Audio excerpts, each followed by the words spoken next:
Morning, bird brains. Out on me today. Actually heading out to go meet up with Team Bradley. I don't think we'll be doing any riding together. We haven't hung out in like 4 weeks because Brad's a little bitch. I keep inviting him out to rides and to hang out and everything, and he's always so goddamn busy. Yesterday I actually suggested that we come out today. He's like, oh man, I got a meeting with my boss, I can't go. And he texted me earlier today saying that boss canceled, he had some other stuff come up, so he wanted to come out and go out to Fast Eddie. So I said, sure, I'll take any opportunity I can to ride right now, because I need to get ahead again, because I'm actually going to be sent out to Washington, D.C. for a week. Well, actually it's Alexandria, Virginia, but it's like no one knows where that is, so I say D.C. because it's literally right across the river from D.C. But yeah, I'll be out in D.C. between I think June 24th is when I leave. It's that last week in June, so if I've got any subscribers up in the D.C. area that want to, you know, show me around the town and, you know, show me which areas I won't get shot in, that'd be great. When I went to Iowa, I didn't release it till I was already coming back from Iowa, and I did that because I didn't think in any way that I would have subscribers in the middle of nowhere, Iowa, and sure enough, the town that I was in, I actually had a subscriber in, so sorry, bud. I'll know next year, though. We'll definitely hang out next year. But yeah, going out to DC for a week for a work conference. I won't have to bike or anything. I'm just flying out there. I'll be in a conference all day, but I get out at like 4:30 or something like that, and I can do whatever I want after that. So I'm gonna definitely go explore DC, and I've been there before, but I went with a big tour group, and it kind of sucked. So hopefully this time I'll be able to actually go around and see more sites, because when you're with a big tour group like that, they want you to see everything, so they just like jam pack all the museums and stuff, so you only get like 30 minutes at each museum. And I'm the type that I like to actually walk through each hall. Like, I'm that weirdo that reads everything in museums. Like when me and Miss Bike and Bird went to the Houston Museum of Natural History, I believe is what it's called, man, we were in there for like 4 or 5 hours, because I want to read everything. If I want to pay money to go look at stuff, I want to know what the history behind the stuff I'm looking at. But yeah, pretty excited about that. Last time I went, I was like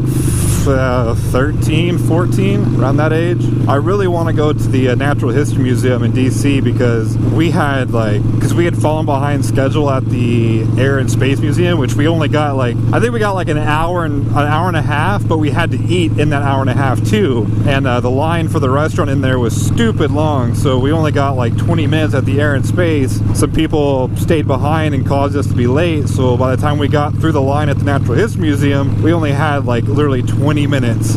So we went and saw the big ass Hope Diamond, which is not that big, and had to leave. I mean, it sucked ass. So hopefully this time it'll be a little bit better. I also have a 3-hour layover in Denver, which is like the worst time, because, well, not so much in Denver because their airport's so damn far away from the town, but at normal airports 3 hours sucks, because it's not long enough to go out and explore the city like we did in St. Louis, but it's so long that you still have to like sit there for 3 hours. Like, you could watch 2 damn movies in that time.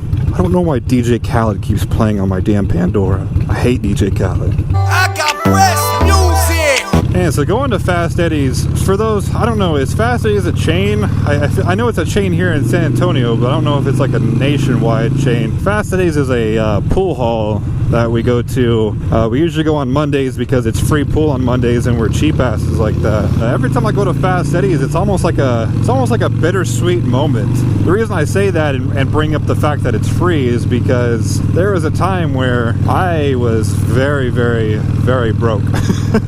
I mean, to the point where I still had my Trans Am. It was paid off. I would shift my Trans Am at like 800 RPM just to save gas, because I was literally that broke. I was only making like I was living with my parents for like 4 months, and just to give you kind of an insight on how my parents raised me, they made me pay rent while I was at their house, and I'm not upset about that at all. And if I had kids, I would do the exact same thing. Granted, it wasn't anything ridiculous. I think I paid like $400 a month for my room, and then I could, you know, eat their food and everything like that. I didn't have to pay cable or electricity or anything like that. And I didn't have like a curfew or anything like that. They said pretty much treat it like an apartment. Like, just be quiet when you come home, and, you know, keep it down when it gets late. But I mean, you can have whoever you want over, and you can come and go as you please. So it was after I got laid off from the railroad. So I mean, I was kind of in a tough spot in between jobs. But Fast Eddie's was like the one thing I could do. I was only making, like, after rent and everything, I probably only had about maybe $300, or not even that really, probably around $200 that I could, you know, spend on whatever I wanted. So Fast Eddie's was like the one thing that I would go out and do. And a lot of my friends at that point worked night shifts, so they'd get off at work at like 9 or 10 o'clock, and they would go out to Fast Eddie's until they closed, like 2 a.m. Monday is the time to go because it's so damn cheap. I mean, that's not a time in my life that I want to remember.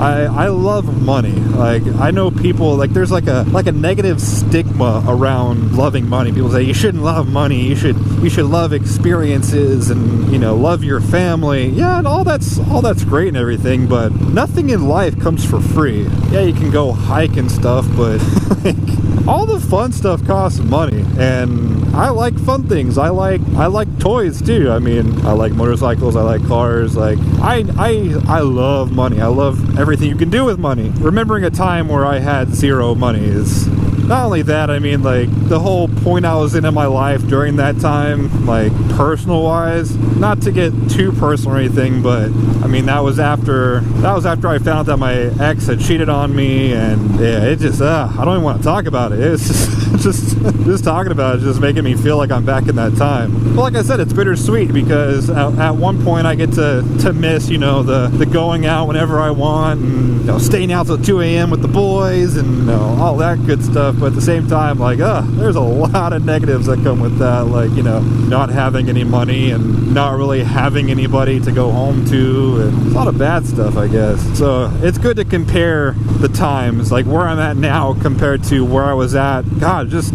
like 3 years ago. I mean, it really wasn't that long ago if you think about it. Life can change really quick. That's the weird thing. And that goes both ways. It could get extremely good very quickly. It can get extremely bad even faster, I would say. I think that's honestly, like, one thing I love about motovlogging is you're not only recording stuff for your audience, but you're kind of documenting your life. Like, I still, to this day, I mean, we haven't even been up for a year, and I'll go back and watch, like, episode 1 and just see kind of like where I was at in my life then, and it's a little bit different for me because you guys just see the episode.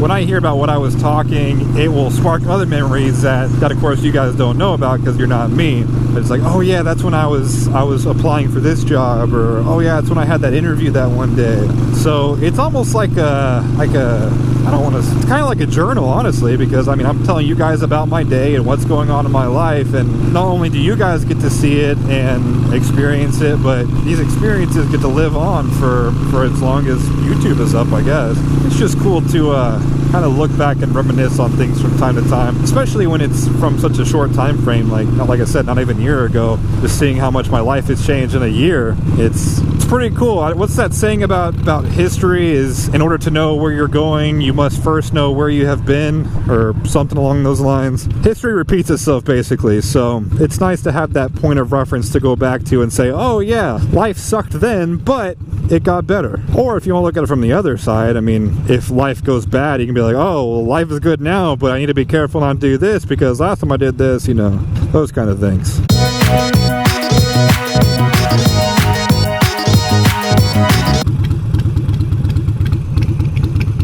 This guy's on his phone. I wonder if I can make him think the light turned green.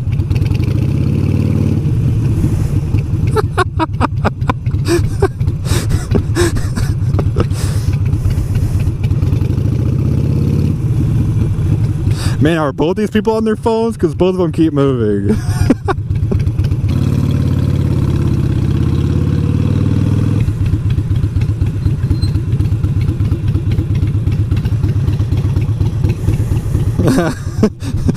She was laughing. I think she picked up on what I was doing. Oh, look at this piece of crap.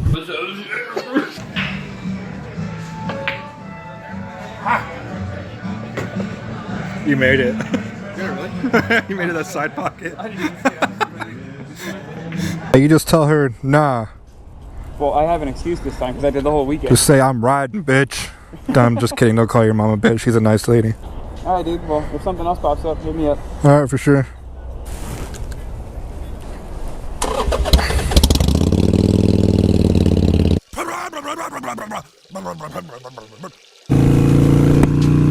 Well guys, that's going to be it for today. If you like this video, go ahead and hit that like button. If you haven't already, go ahead and punch that subscribe button. And as always, thank you for watching. I'll see you guys next time.